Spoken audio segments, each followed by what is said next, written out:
En 2008, 92,5% des enfants fréquentaient l'école primaire et seulement 76% fréquentaient le niveau secondaire.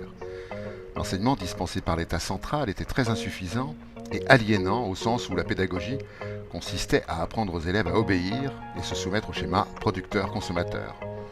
L'autonomie éducative consiste en la prise en charge par les familles de l'organisation scolaire, des choix pédagogiques, de la sélection des promoteurs et des promotrices, entendez professeurs, et de leur formation.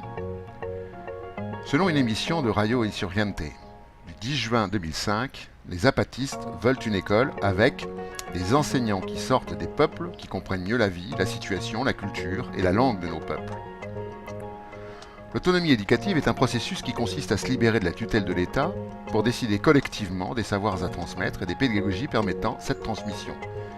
Les promoteurs et les promotrices sont volontaires et ne reçoivent aucune rémunération. Le logement, la nourriture et le nécessaire pour l'hygiène sont pris en charge par la communauté.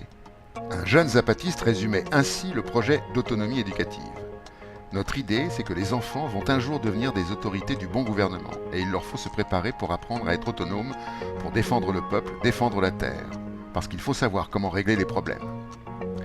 Par exemple, selon Bruno Baronnet, dans l'expérience d'éducation zapatiste au Chapas, les exercices d'alphabétisation sont orientés vers la résolution des problèmes concrets de la vie quotidienne. L'apprentissage de la lecture et de l'écriture vise à mieux s'informer et communiquer de manière intra- et interculturelle. Les connaissances mathématiques facilitent le calcul des prix et la mesure des rendements et des matériaux de construction. Les rudiments de l'histoire, de la géographie et des sciences naturelles servent à appréhender et à distinguer les savoirs liés aux formes autochtones et occidentales de concevoir le temps, l'espace et l'environnement. Environ 15 000 enfants des familles zapatistes fréquentent les écoles construites et organisées par les familles elles-mêmes. On y acquiert finalement les connaissances nécessaires à l'accomplissement des tâches qui font la vie des communautés, mais aussi à mieux comprendre le monde pour mieux l'habiter.